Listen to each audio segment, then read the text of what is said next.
Hasta esta planta de tratamiento de residuos en Barcelona llegan cada día toneladas de envases, muchos de ellos de origen doméstico. Habéis acertado, empieza el escarabajo verde.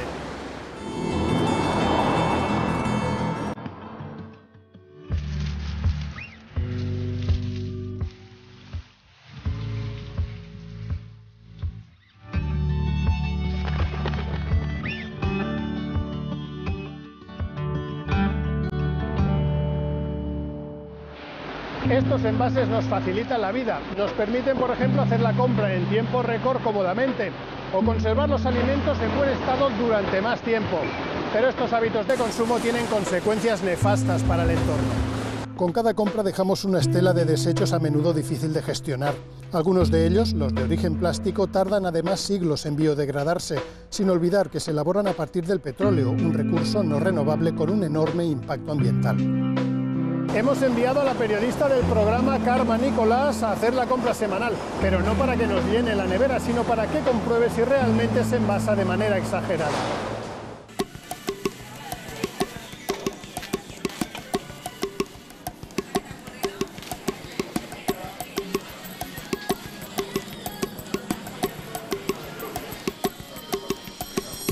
Algo de fruta, un poco de verdura, 4 cosas más para la despensa y una montaña de bolsas y de envases que, tal como entran en casa, se irán directos al contenedor.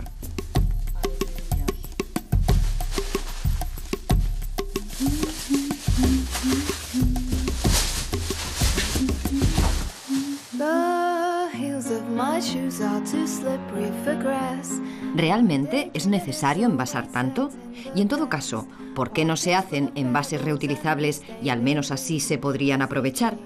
Esto mismo se cuestionó hace un tiempo Marion, una francesa con una gran conciencia medioambiental.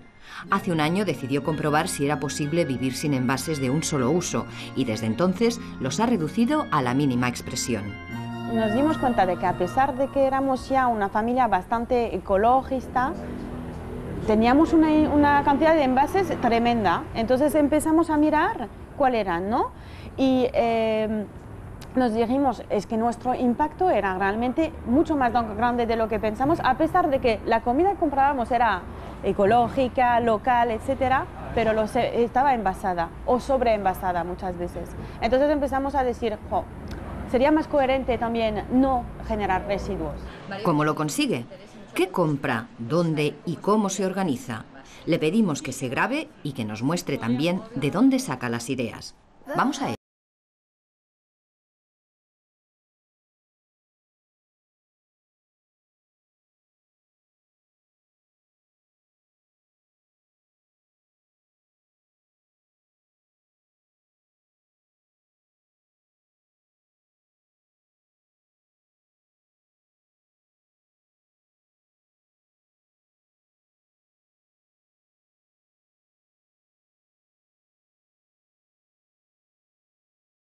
Que me ha inspirado mucho es el ejemplo de Bea Johnson, que tiene un blog que se llama Zero Waste Home, y ella realmente lleva ahora 6 años, creo, generando muy poco de residuo, ¿no?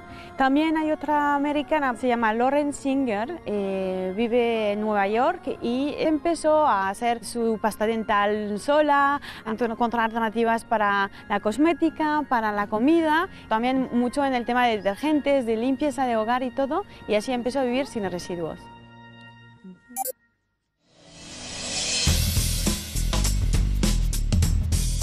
Sin embargo, la realidad se acaba imponiendo. Prescindir de envoltorios y llevar una vida sin generar residuos requiere concienciación, pero también esfuerzo, ganas y tiempo.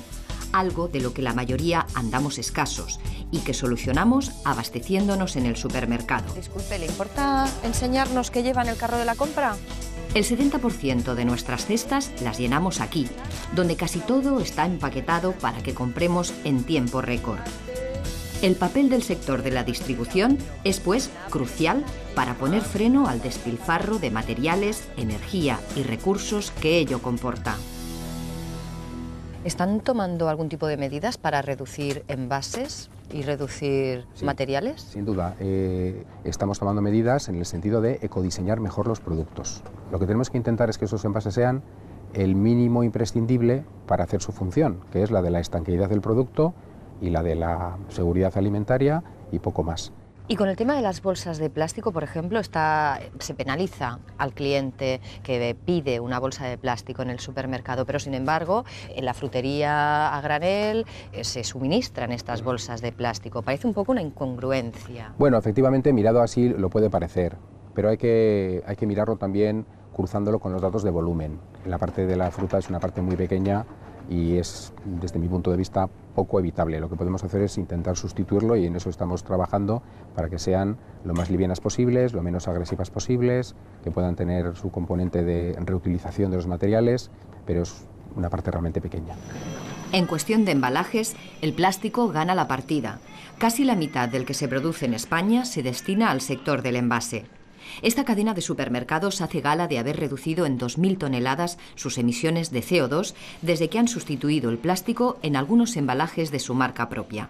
Desde las grandes superficies, la mayoría hay una apuesta clara por las marcas, que son precisamente las que en muchos casos sobreenvasan, sobreempaquetan, a menudo de manera innecesaria.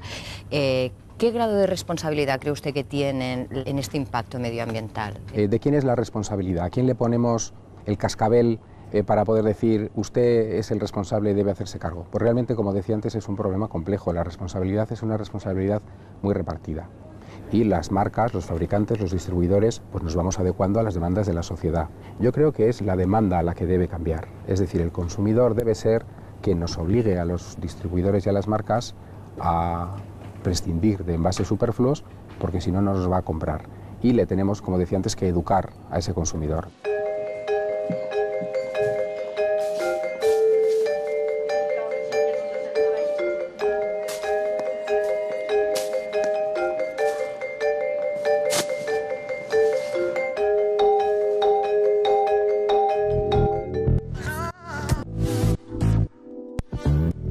Pepe Torquemada lidera un equipo de profesionales del packaging.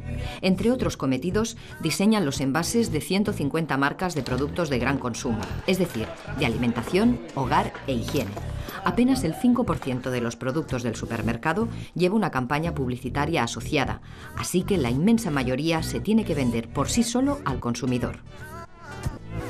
La competición en el lineal es como la Fórmula 1, o sea, eso es la parrilla de la Fórmula 1, cuando están todos saliendo, quemando ruedas y peleándose entre sí a ver quién se pone primero, eso es un lineal. Y ese momento no se puede perder.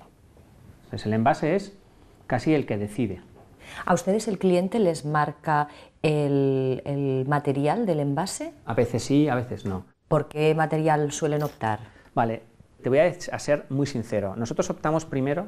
Nuestra primera reflexión es cómo vamos a llegar mejor al consumidor.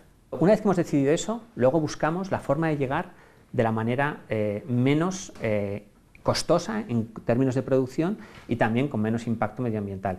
En todos los proyectos es un tema que se toca, en todos los briefings. En algunas tiene un peso muy grande, afortunadamente, y en otras tiene un peso muy pequeñito. Hay una conciencia seria por parte de los fabricantes y por parte de la distribución también. Y el consumidor además lo valora. O sea, el consumidor lo que no quiere es el envase innecesario, ¿no? Eso que acumula. Pepe nos explica que los sectores de alimentación y droguería representan el 85% de los productos envasados que hay en el mercado.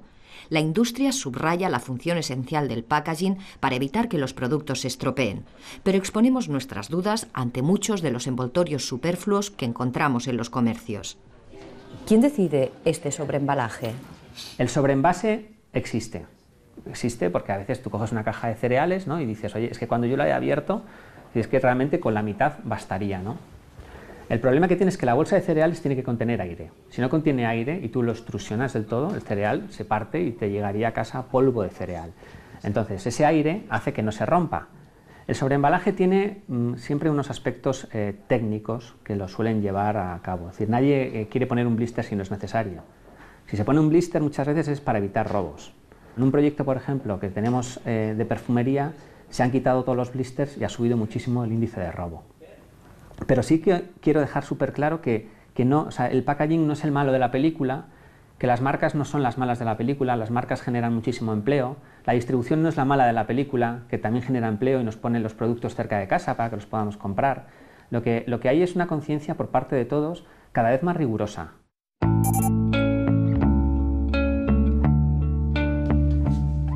A ver, aquí son todos nuestros botes de cristal, pues sobre todo la parte del té, el café, las legumbres, la pasta. Vivir sin envases para mí ha sido un cambio. Me he tenido que ajustar, pero realmente no creo que mi vida sea más complicada hoy y mi manera de ir a la compra más complicada hoy que antes.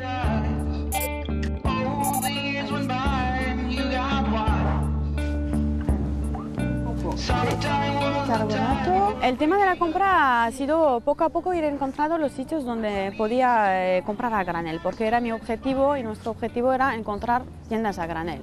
Tenemos una red de 3, 4, bueno, casi 5 tiendas aquí cerca de casa donde encontramos el 80% de lo que necesitamos, ¿no? Tengo una bolsa donde dentro tengo mis bolsas de tela, mis botes y cuando voy a comprar tengo todo preparado.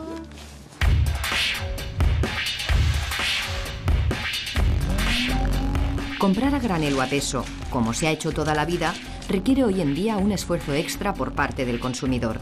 La emprendedora Judith Vidal nos asegura, sin embargo, que cada vez existe más sensibilización y lo demuestra poniendo como ejemplo su propio negocio. Empezó como una pequeña tienda de venta a granel y en 4 años lo ha convertido en una cadena de 12 supermercados repartidos por toda España. Nos parecía que era momento como de acabar con el plástico, que básicamente es lo que más volumen ocupa y que más generamos y más difícil es de reciclar, de hecho imposible, así que era una buena manera como de que lo importante es la comida que hay dentro de ese paquete y el residuo nos lo podemos ahorrar perfectamente comprando a peso. Aquí ofrecéis un tipo de producto sin marca. ¿Cómo responde a este tipo de productos el consumidor?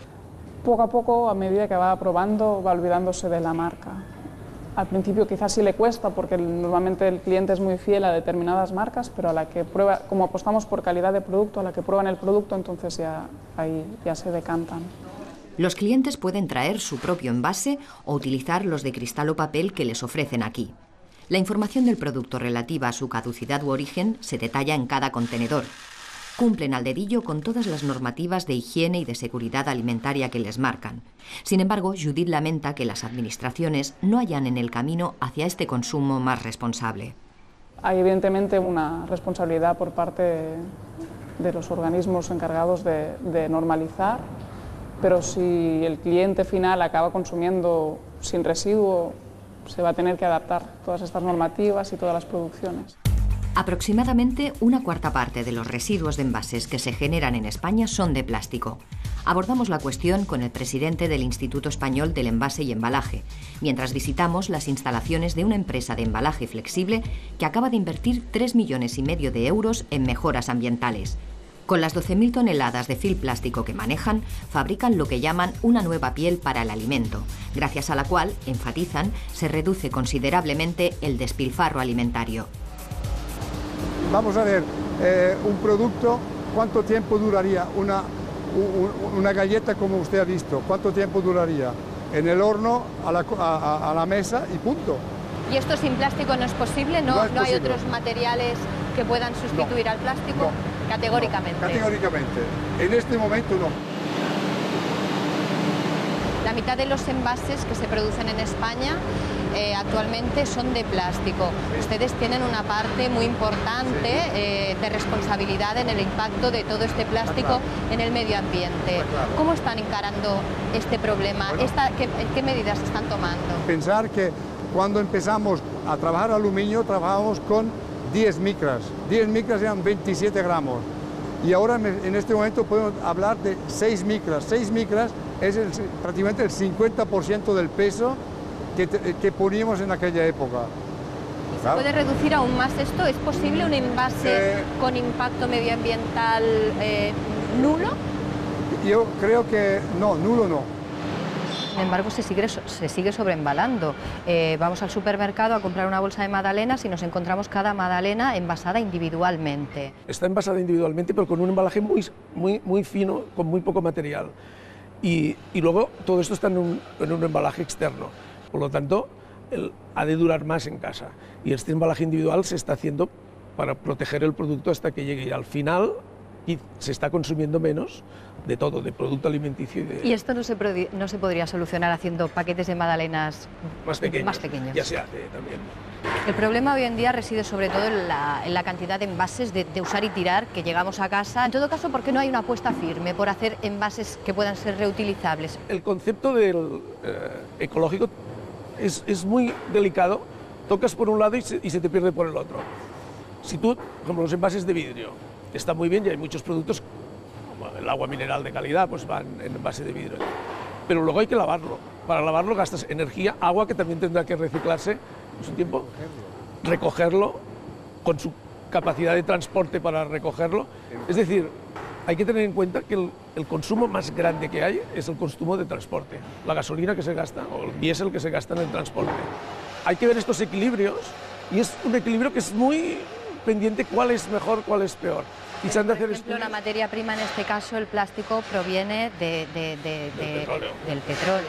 Sí, pero precisamente es por esto. Pienso que el consumo del petróleo tendría que ser menos para gasolinas y para esto, y más como materia prima de productos que, si se acaba el petróleo, porque lo hemos quemado, no habrá luego plásticos.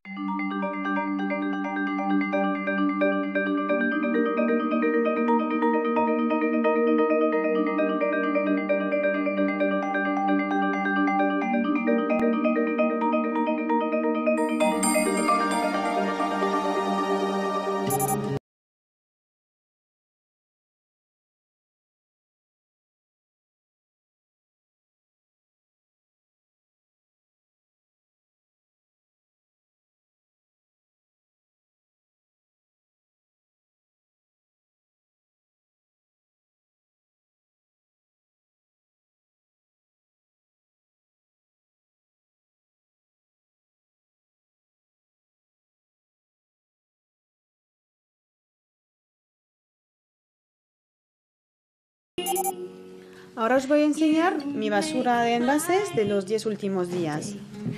Empezamos a mirar a dónde iba esta basura, cómo acaba el tema del plástico, el tema del reciclaje, y nos dimos cuenta que el mejor residuo era el que no estaba producido realmente. Yo creo que la primera fase para nosotros ha sido el rechazar, que parece un poco negativo, pero rechazar sobre todo es decir, ¿realmente necesito esto?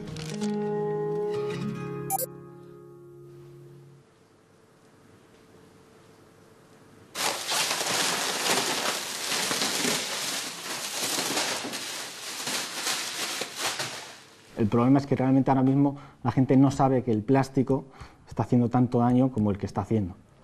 Un ejemplo es el consumo que tiene un habitante por año. Antes era de 300 gramos hace 50 años y ahora es de unos 120 kilos al año y por persona. Claro, ¿qué genera esto?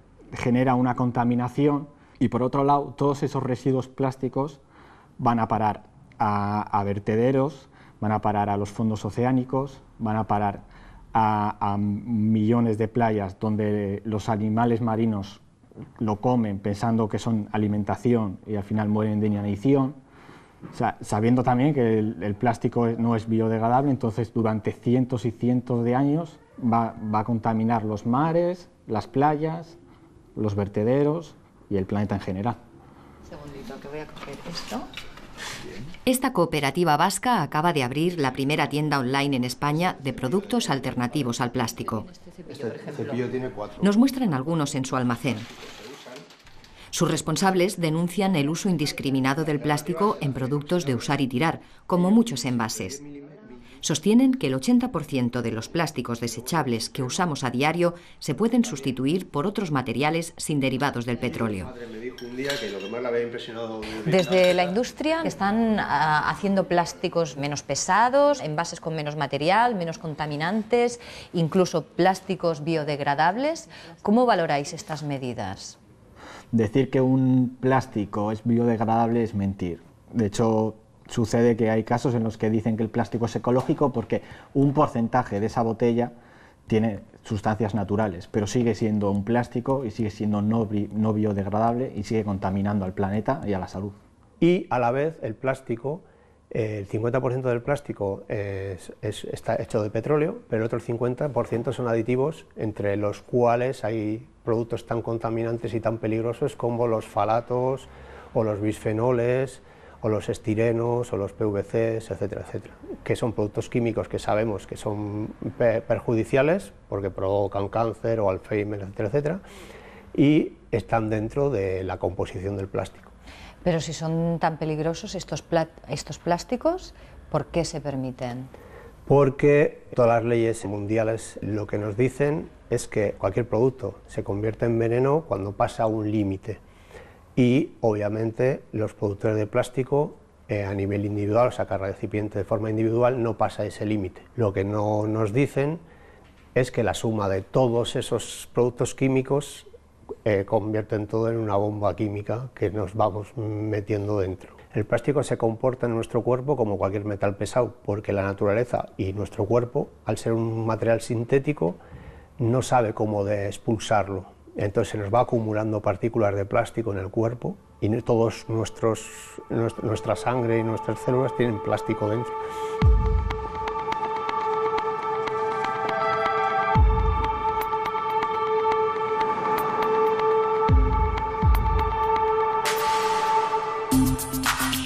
En España se consumen 3 millones de toneladas de plástico al año, el 30% de las cuales corresponden a envases y embalajes.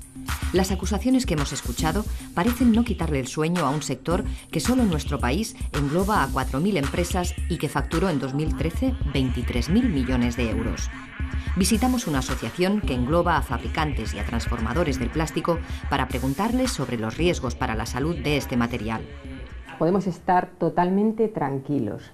Hay unos organismos de seguridad alimentaria, tanto a nivel europeo como a nivel español, que no solamente establecen y aplican las más estrictas legislaciones en materia de contacto alimentario, sino que también controlan. Ninguna empresa puede comercializar ningún producto sin haber declarado previamente, para su análisis y control, cada una de las materias primas y de los aditivos que utiliza. Entonces, dentro de ese control, si no, no podrías comercializar ningún producto. ¿Podemos estar entonces 100% tranquilos de consumir cualquier cosa que haya sido transportada en un envase de plástico? Totalmente. Podemos estar tranquilos que los envases plásticos son totalmente seguros desde todos los puntos de vista.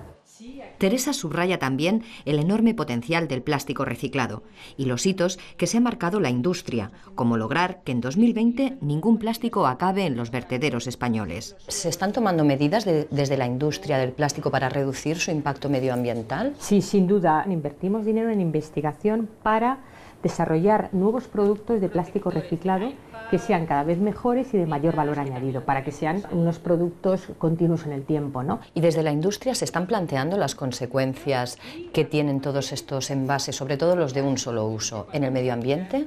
Bueno, las consecuencias dependerá de que no acabe en el destino adecuado. Es un problema terrible la sopa de plástico que acaba en los océanos. Y ese problema tiene que ser solucionado desde nuestro punto de vista, desde la raíz. Y acudir a la raíz del problema significa pensar en por qué ha aparecido ese plástico en el océano. Está muy claro que la raíz está en que hemos depositado en tierra esos residuos, ¿no? Sin embargo, la base de todo este problema radica en que el plástico procede del petróleo. Bueno, se están ya fabricando plásticos de origen renovable, eso es una realidad. Pero es que además el plástico convencional de origen petróleo, poca gente sabe que estamos ahorrando más petróleo porque estamos ahorrando combustible, porque estamos ahorrando materia prima, que el que estamos empleando en la fabricación de cada uno de esos artículos. Con lo cual, aunque hayamos consumido petróleo en la fabricación de cada una de las aplicaciones, durante su uso estamos ya ahorrando. O sea, me está diciendo que se contamina menos al producir plástico que al producir envases de cristal, por ejemplo, de cartón. Sí, efectivamente. Los tres parámetros básicos a nivel de impacto ambiental, que es energía, emisiones y eficiencia de recursos, en los tres los envases de plásticos consiguen mejoras sustanciales a nivel medioambiental.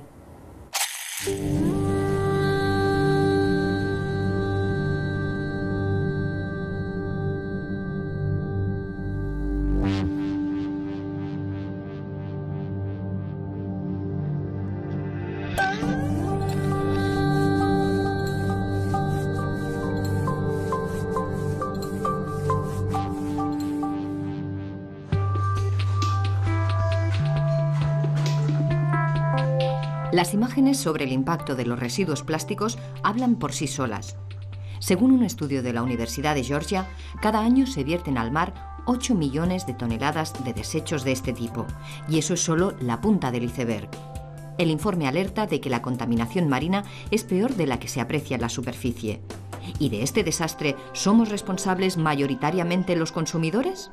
En cualquier lugar del océano que tomes una muestra de agua encontrarás plástico. El que te vende un producto, si te lo envasa es porque gana dinero con el envase. Y el comprador, si lo compra es porque le resulta más cómodo llevar las patatas o lo que quiera que sea bien envasada que no comprarlo a granel. Sin embargo, me parece más racional el prescindir de tanto envase, ya sea de papel, de plástico, de vidrio, de lo que sea, que no el acudir precisamente a una cosa que sin duda que le viene bien tanto al comprador como al vendedor. Otra cosa es que este estatus al que ha llegado la sociedad humana se pueda mantener con estos costes ambientales tremendos. Compartimos con quien fue Premio Nacional de Medio Ambiente en el año 2000 nuestra impresión de que todas las partes implicadas en lo que parece una carrera desenfrenada por envasar tiran pelotas fuera y todas caen en el campo del consumidor. Sin educación no hay nada que hacer, no hay nada que hacer. Es la gran asignatura pendiente en muchos países y entre ellos en España. Otra cosa es la administración. La administración es la que tiene que disponer de unas normativas para que estas cosas no ocurran o ocurran menos. Pero claro, disponer de unas normativas no significa que se lleven a la práctica y es función de la administración el compromiso de llevarlas a la práctica. No basta con tener las leyes. Y en tercer lugar son las empresas. Las empresas, unas se benefician de los residuos y otras se benefician de producir los residuos.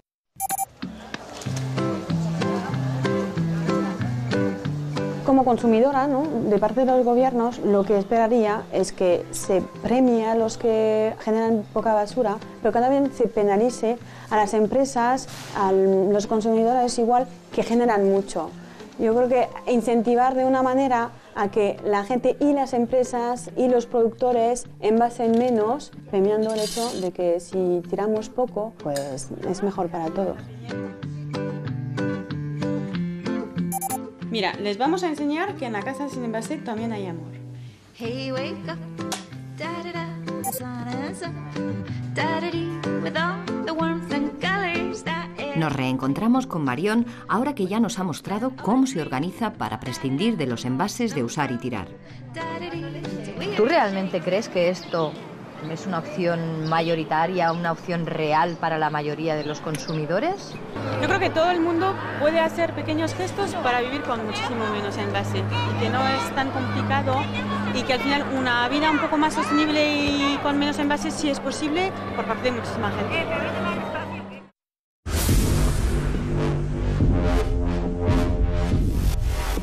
¿Una vida con menos envases en un mundo en el que parece que se está embalando todo? Seguro que depende de nosotros que este modelo económico cimentado en el petróleo no se nos vaya de las manos y se acabe convirtiendo en una pesadilla.